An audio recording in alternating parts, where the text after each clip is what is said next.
Ang ating Senador Boto de la Rosa, nung tinanong siya, ayaw naman yung humarap sa amin.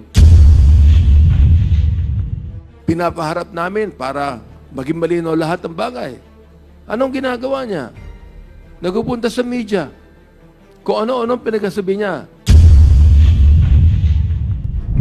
The next to deliver his opening remarks is the Chair of the Committee on Human Rights, Congressman Benny Abante. You are recognized.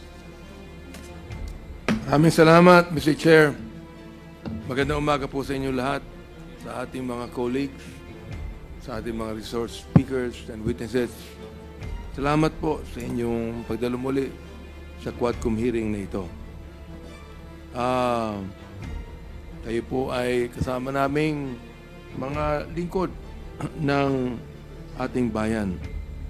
So again, we gather here in what? In pursuit of truth, justice, and accountability. Kung meron man dito nagsasabi na we're gathered here because of politics, gusto namin humarap siya rito para sabihin sa amin directly. As we open this hearing, let us be reminded of the words of Romans 13:3 and 4. And I would like to read in quote. For rulers are not a terror to good works, but to the evil. Ang rulers po dito ay hindi lamang ang ating political leaders, kundi lahat ng ating law enforcers. Ano po ang gawain natin? We are not a terror to good works, but to the evil. Wilt thou then not be afraid of the power? Do that which is good. Yan po ang command ng Scripture. Do that which is good, and thou shalt have praise of the same. For he is the minister of God to thee for good. Ang bawat opisyal po ng bayan ay tinawag na ministro ng Diyos para sa kabutihan. So ito po ang sinasabi, do that which is good. This is the standard by which we measure our actions in this quest for justice. This is the challenge to all who hold power, whether in government, law enforcement, or public service. Power must never be abused in order to shield wrongdoers. It must never be wielded to sow fear among the innocent.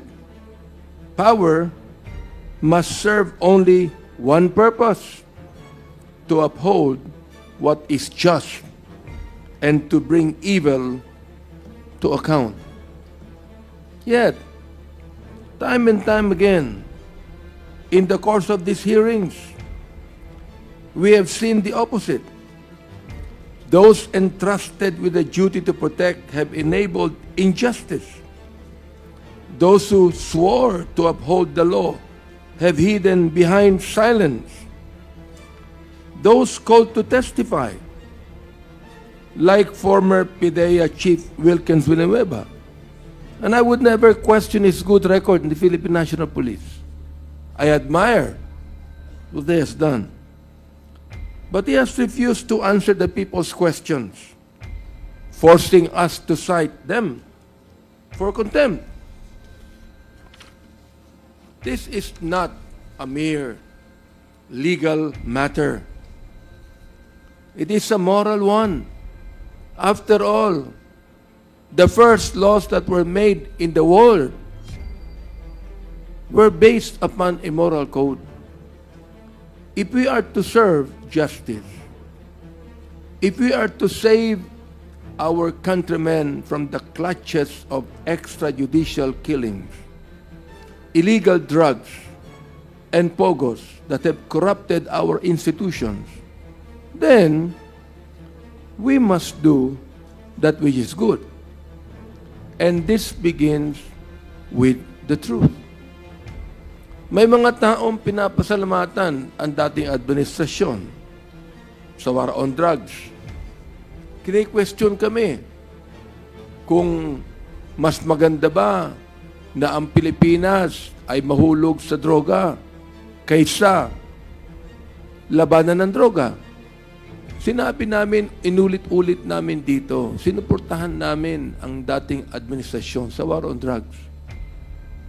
Binanggit ko sa ating former president, ang hindi ko lang maintindihan kung bakit kinakailangang pumatay ng more than 30,000 people para mawala ang drugs. Ang question dito ito, nawala ba?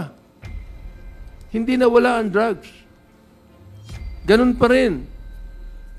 Ang inaakala po namin dito ay baka naman tinanggal natin ang kompetisyon para ang maiwan na lamang sa drug trade ay yung mga nasa kapangyarihan. Yun ang nais kong sabihin.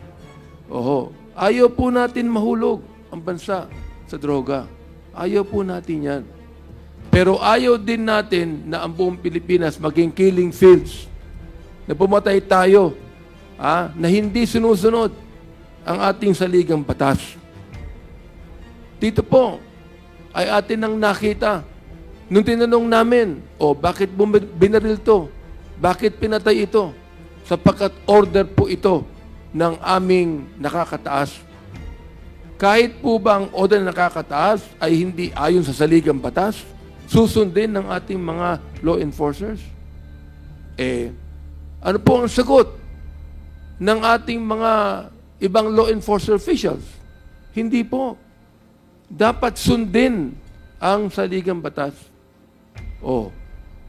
Ang ating Senador Boto de la Rosa, nung tinanong siya, ayaw naman yung humarap sa amin.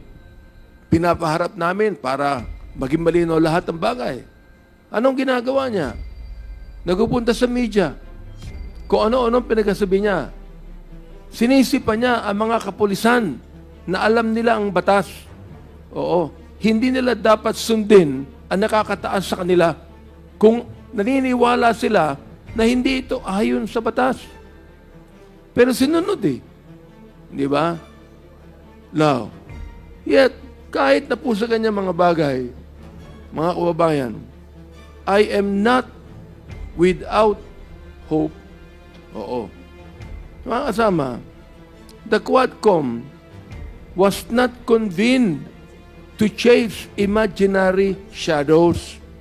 We are here because lives have been lost, because families have been torn apart, because organized crime operating under the guise of legal businesses has found protection in our own institutions, because a few law enforcers, hindi namin nila lahat, a few law enforcers have chosen to become instruments of terror instead of being ministers of justice. As I've said, hindi kami nawawala ng pag-asa dito. For history and experience tell us that there is always hope in the pursuit of righteousness. Hope that those who were once silent in the face of injustice will now have the courage to speak.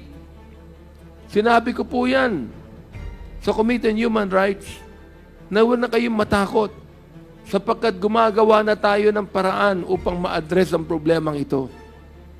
Pero nais kong sabihin sa ating mga kababayan, marami pa rin naging biktima ng pagpatay ay natatakot lumabas. Bakit natatakot? Yan po ba ang ibig sabihin ng leadership? Manakot tayo ng tao para sumunod sa atin? O maging halimbawa tayo ng tamang panunungkulan para ang tao at ang bayan ay sumunod sa atin? Hope that those complicit in wrongdoing will find the resolve to make things right. Hope that we, as lawmakers and public servants, will not allow fear or convenience to dictate the course of justice.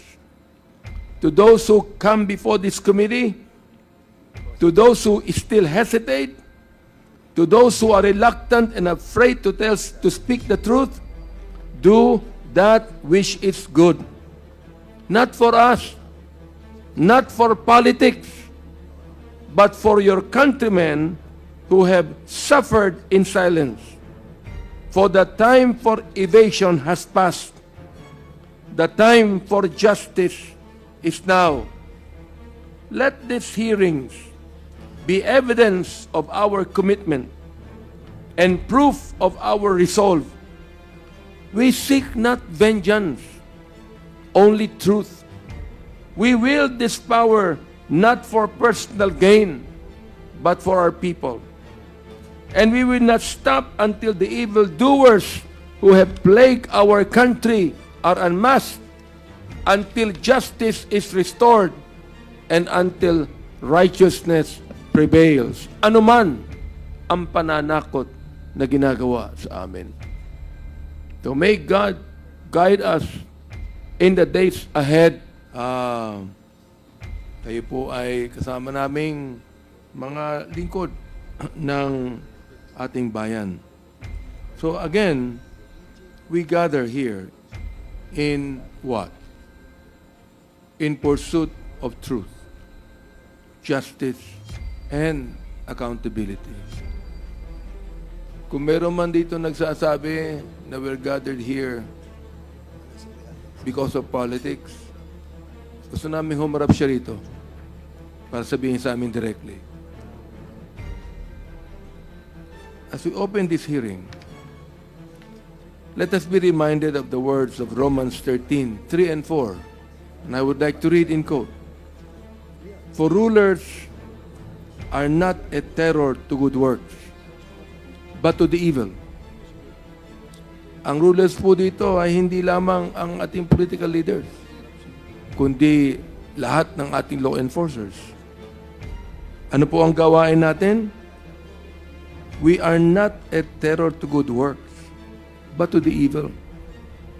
Wilt thou then not be afraid of the power? Do that which is good. Yan po ang command ng Scripture. Do that which is good, and thou shalt have praise of the same. For he is the minister of God to thee for good. Ang bawat opisyal po ng bayan ay tinawag na ministro ng Diyos para sa kabutihan. So ito po ang sinasabi, do that which is good. This is the standard by which we measure our actions in this quest for justice. This is the challenge to all who hold power, whether in government, law enforcement, or public service. Power must never be abused in order to shield wrongdoers. It must never be wielded to sow fear among the innocent. Power must serve only one purpose: to uphold what is just and to bring evil to account. Yet, time and time again, in the course of these hearings, we have seen the opposite. Those entrusted with the duty to protect have enabled injustice. Those who swore to uphold the law have hidden behind silence. Those called to testify, like former PIDEA Chief Wilkins Villanueva, and I would never question his good record in the Philippine National Police. I admire what he has done. But he has refused to answer the people's questions, forcing us to cite them for contempt. This is not a mere legal matter. It is a moral one. After all, the first laws that were made in the world were based upon a moral code. If we are to serve justice, if we are to save our countrymen from the clutches of extrajudicial killings, illegal drugs, and pogos that have corrupted our institutions, then we must do that which is good. And this begins with the truth. May mga taong pinapasalamatan ang dating administrasyon sa war on drugs. Kini-question kami kung mas maganda ba na ang Pilipinas ay mahulog sa droga kaysa labanan ng droga. Sinabi namin, inulit-ulit namin dito, sinuportahan namin ang dating administrasyon sa war on drugs. Binanggit ko sa ating former president, ang hindi ko lang maintindihan kung bakit kinakailangang pumatay ng more than 30,000 people para mawala ang drugs. Ang question dito ito, nawala ba? Hindi nawala ang drugs. Ganun pa rin. Ang inaakala po namin dito, ay baka naman tinanggal natin ang kompetisyon para ang maiwan na lamang sa drug trade ay yung mga nasa kapangyarihan. Yun ang nais kong sabihin. Oho, ayaw po natin mahulog ang bansa sa droga. Ayaw po natin yan. Pero ayaw din natin na ang buong Pilipinas maging killing fields. Na pumatay tayo, na hindi sinusunod ang ating saligang batas. Dito po, ay atin nang nakita. Nung tinanong namin, bakit binaril to? Bakit pinatay ito? Sapagkat order po ito ng aming nakakataas. Kahit po ba ang order na nakakataas ay hindi ayon sa saligang batas, susundin ng ating mga law enforcers? Ano po ang sagot ng ating mga ibang law enforcement officials? Hindi po. Dapat sundin ang saligang batas. Ang ating Senador Boto de la Rosa, nung tinanong siya, ayaw naman yung humarap sa amin. Pinapaharap namin para maging malinaw lahat ng bagay. Anong ginagawa niya? Nagpupunta sa media. Kung ano-anong pinagsasabi niya. Sinisipa niya ang mga kapulisan na alam nila ang batas. Hindi nila dapat sundin ang nakakataas sa kanila kung naniniwala sila na hindi ito ayon sa batas. Pero sinunod Di ba? Now, yet, kahit na po sa kanya mga bagay, mga kababayan, I am not without hope. Mga kasama, the Quadcom was not convened to chase imaginary shadows. We are here because lives have been lost, because families have been torn apart, because organized crime operating under the guise of legal businesses has found protection in our own institutions, because a few law enforcers, hindi namin nila lahat, a few law enforcers have chosen to become instruments of terror instead of being ministers of justice. As I've said, hindi kami nawawala ng pag-asa dito. For history and experience tell us that there is always hope in the pursuit of righteousness. Hope that those who were once silent in the face of injustice will now have the courage to speak. Sinabi ko po yan sa Committee on Human Rights na huwag na kayong matakot sapagkat gumagawa na tayo ng paraan upang ma-address ang problemang ito. Pero nais kong sabihin sa ating mga kababayan, marami pa rin naging biktima ng pagpatay ay natatakot lumabas. Bakit natatakot? Yan po ba ang ibig sabihin ng leadership? Manakot tayo ng tao para sumunod sa atin? O maging halimbawa tayo ng tamang panunungkulan? para ang tao at ang bayan ay sumunod sa atin. Hope that those complicit in wrongdoing will find the resolve to make things right. Hope that we, as lawmakers and public servants, will not allow fear or convenience to dictate the course of justice. To those who come before this committee, to those who still hesitate, to those who are reluctant and afraid to speak the truth, do that which is good. Not for us, not for politics, but for your countrymen who have suffered in silence. For the time for evasion has passed. The time for justice is now. Let these hearings be evidence of our commitment and proof of our resolve. We seek not vengeance, only truth. We wield this power not for personal gain, but for our people.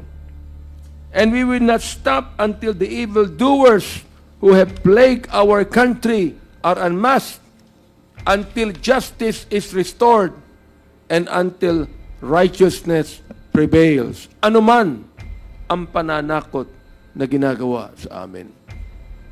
So may God guide us in the days ahead. Kayo po ay kasama naming mga lingkod ng ating bayan. So again, we gather here in what? In pursuit of truth, justice, and accountability. Kung meron man dito nagsasabi na we're gathered here because of politics, gusto namin humarap siya rito para sabihin sa amin directly. As we open this hearing, let us be reminded of the words of Romans 13:3 and 4. And I would like to read in quote. For rulers are not a terror to good works, but to the evil. Ang rulers po dito ay hindi lamang ang ating political leaders, kundi lahat ng ating law enforcers. Ano po ang gawain natin? We are not a terror to good works, but to the evil. Wilt thou then not be afraid of the power? Do that which is good. Yan po ang command ng Scripture. Do that which is good, and thou shalt have praise of the same. For he is the minister of God to thee for good. Ang bawat opisyal po ng bayan ay tinawag na ministro ng Diyos para sa kabutihan. So ito po ang sinasabi, do that which is good. This is the standard by which we measure our actions in this quest for justice. This is the challenge to all who hold power, whether in government, law enforcement, or public service. Power must never be abused in order to shield wrongdoers. It must never be wielded to sow fear among the innocent. Power must serve only one purpose: to uphold what is just and to bring evil to account.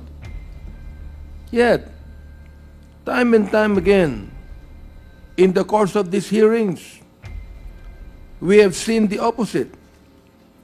Those entrusted with the duty to protect have enabled injustice. Those who swore to uphold the law have hidden behind silence. Those called to testify, like former PIDEA Chief Wilkins Villanueva, and I would never question his good record in the Philippine National Police. I admire what he has done. But he has refused to answer the people's questions, forcing us to cite them for contempt. This is not a mere legal matter. It is a moral one. After all, the first laws that were made in the world were based upon a moral code. If we are to serve justice, if we are to save our countrymen from the clutches of extrajudicial killings, illegal drugs, and pogos that have corrupted our institutions, then we must do that which is good. And this begins with the truth. May mga taong pinapasalamatan ang dating administrasyon sa war on drugs. Kine-question kami kung mas maganda ba na ang Pilipinas ay mahulog sa droga kaysa labanan ng droga. Sinabi namin, inulit-ulit namin dito, sinuportahan namin ang dating administrasyon sa war on drugs. Binanggit ko sa ating former president, ang hindi ko lang maintindihan kung bakit kinakailangang pumatay ng more than 30,000 people para mawala ang drugs. Ang question dito ito, nawala ba? Hindi nawala ang drugs. Ganun pa rin. Ang inaakala po namin dito, ay baka naman tinanggal natin ang kompetisyon para ang maiwan na lamang sa drug trade ay yung mga nasa kapangyarihan. Yun ang nais kong sabihin. Oho, ayaw po natin mahulog ang bansa sa droga. Ayaw po natin yan. Pero ayaw din natin na ang buong Pilipinas maging killing fields. Na pumatay tayo, na hindi sinusunod ang ating saligang batas. Dito po, ay atin nang nakita. Nung tinanong namin, bakit binaril to? Bakit pinatay ito? Sapagkat order po ito ng aming nakakataas.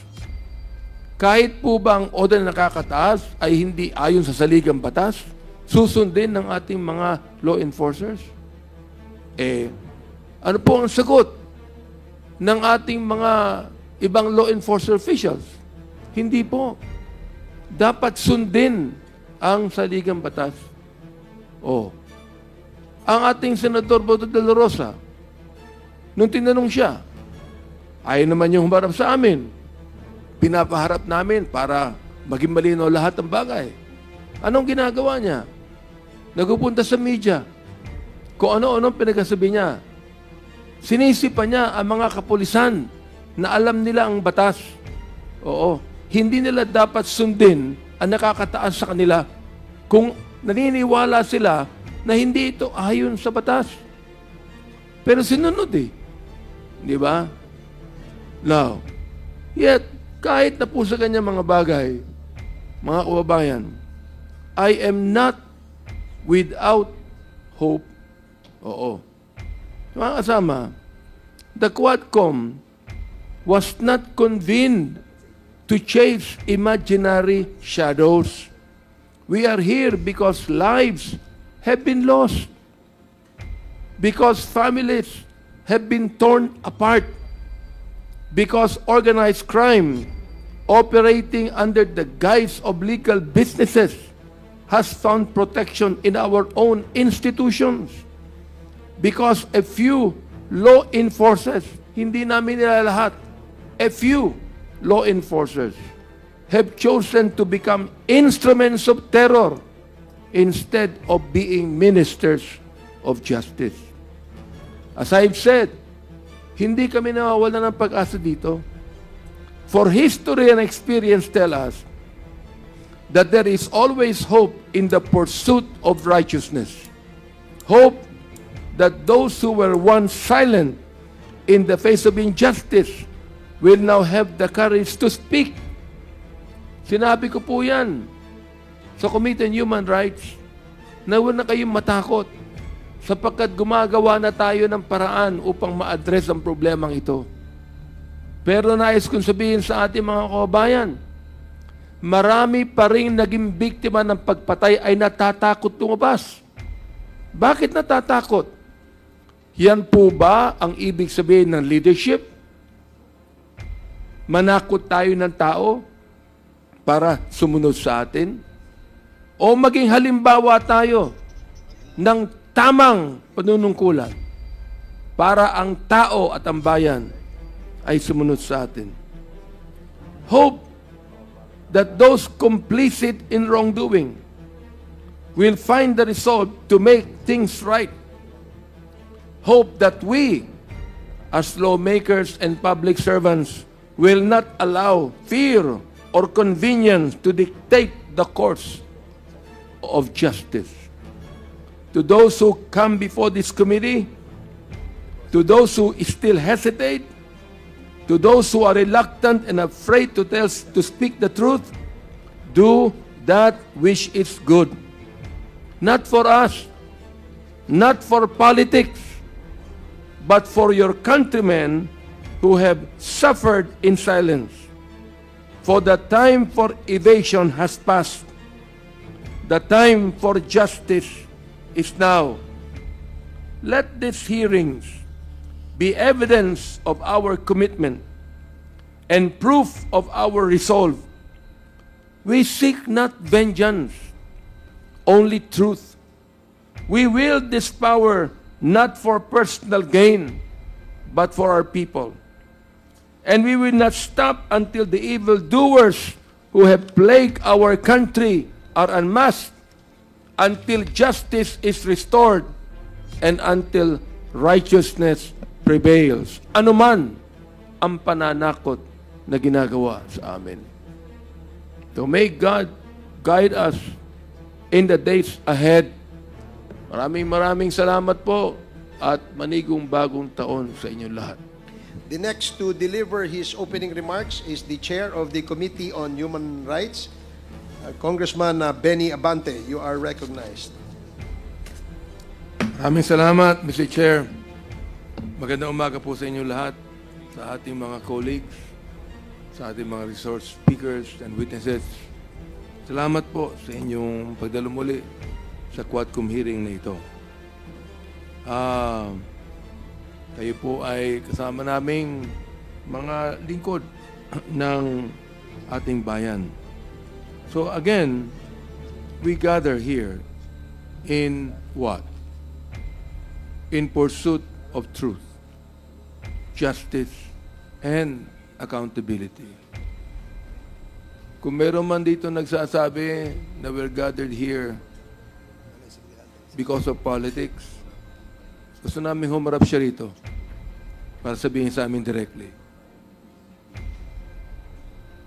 As we open this hearing, let us be reminded of the words of Romans 13:3 and 4. And I would like to read in quote. For rulers are not a terror to good works, but to the evil. Ang rulers po dito ay hindi lamang ang ating political leaders, kundi lahat ng ating law enforcers. Ano po ang gawain natin? We are not a terror to good works, but to the evil. Wilt thou then not be afraid of the power? Do that which is good. Yan po ang command ng Scripture. Do that which is good, and thou shalt have praise of the same. For he is the minister of God to thee for good. Ang bawat opisyal po ng bayan ay tinawag na ministro ng Diyos para sa kabutihan. So ito po ang sinasabi, do that which is good. This is the standard by which we measure our actions in this quest for justice. This is the challenge to all who hold power, whether in government, law enforcement, or public service. Power must never be abused in order to shield wrongdoers. It must never be wielded to sow fear among the innocent. Power must serve only one purpose: to uphold what is just and to bring evil to account. Yet, time and time again, in the course of these hearings, we have seen the opposite. Those entrusted with the duty to protect have enabled injustice. Those who swore to uphold the law have hidden behind silence. Those called to testify, like former PIDEA Chief Wilkins Villanueva, and I would never question his good record in the Philippine National Police. I admire what he has done. But he has refused to answer the people's questions, forcing us to cite them for contempt. This is not a mere legal matter. It is a moral one. After all, the first laws that were made in the world were based upon a moral code. If we are to serve justice, if we are to save our countrymen from the clutches of extrajudicial killings, illegal drugs, and pogos that have corrupted our institutions, then we must do that which is good. And this begins with the truth. May mga taong pinapasalamatan ang dating administrasyon sa war on drugs. Kine-question kami kung mas maganda ba na ang Pilipinas ay mahulog sa droga kaysa labanan ng droga. Sinabi namin, inulit-ulit namin dito, sinuportahan namin ang dating administrasyon sa war on drugs. Binanggit ko sa ating former president, ang hindi ko lang maintindihan kung bakit kinakailangang pumatay na more than 30,000 people para mawala ang drugs. Ang question dito ito, nawala ba? Hindi nawala ang drugs. Ganun pa rin. Ang inaakala po namin dito, ay baka naman tinanggal natin ang kompetisyon para ang maiwan na lamang sa drug trade ay yung mga nasa kapangyarihan. Yun ang nais kong sabihin. Oho, ayaw po natin mahulog ang bansa sa droga. Ayaw po natin yan. Pero ayaw din natin na ang buong Pilipinas maging killing fields, na pumatay tayo, na hindi sinusunod ang ating saligang batas. Dito po ay atin nang nakita. Nung tinanong namin, bakit binaril to? Bakit pinatay ito? Sapagkat order po ito ng aming nakakataas. Kahit po ba ang order na nakakataas ay hindi ayon sa saligang batas, susundin ng ating mga law enforcers? Ano po ang sagot ng ating mga ibang law enforcement officials? Hindi po. Dapat sundin ang saligang batas. Ang ating Senador Boto de la Rosa, nung tinanong siya, ayaw naman yung humarap sa amin. Pinapaharap namin para maging malinaw lahat ng bagay. Anong ginagawa niya? Nagpupunta sa media. Kung ano-anong pinagsasabi niya. Sinisipa niya ang mga kapulisan na alam nila ang batas. Hindi nila dapat sundin ang nakakataas sa kanila kung naniniwala sila na hindi ito ayon sa batas. Pero sinunod Di ba? Now, yet, kahit na po sa kanya mga bagay, mga kababayan, I am not without hope. Mga kasama, the Quadcom was not convened to chase imaginary shadows. We are here because lives have been lost, because families have been torn apart, because organized crime operating under the guise of legal businesses has found protection in our own institutions. Because a few law enforcers, hindi namin nila lahat, a few law enforcers have chosen to become instruments of terror instead of being ministers of justice. As I've said, hindi kami nawawala ng pag-asa dito. For history and experience tell us that there is always hope in the pursuit of righteousness. Hope that those who were once silent in the face of injustice will now have the courage to speak. Sinabi ko po yan sa Committee on Human Rights na huwag na kayong matakot sapagkat gumagawa na tayo ng paraan upang ma-address ang problemang ito. Pero nais kong sabihin sa ating mga kababayan, marami pa rin naging biktima ng pagpatay ay natatakot lumabas. Bakit natatakot? Yan po ba ang ibig sabihin ng leadership? Manakot tayo ng tao para sumunod sa atin? O maging halimbawa tayo ng tamang panunungkulan para ang tao at ang bayan ay sumunod sa atin? Hope that those complicit in wrongdoing will find the resolve to make things right. Hope that we, as lawmakers and public servants, will not allow fear or convenience to dictate the course of justice. To those who come before this committee, to those who still hesitate, to those who are reluctant and afraid to speak the truth, do that which is good. Not for us, not for politics, but for your countrymen who have suffered in silence. For the time for evasion has passed. The time for justice is now. Let these hearings be evidence of our commitment and proof of our resolve. We seek not vengeance, only truth. We wield this power not for personal gain, but for our people.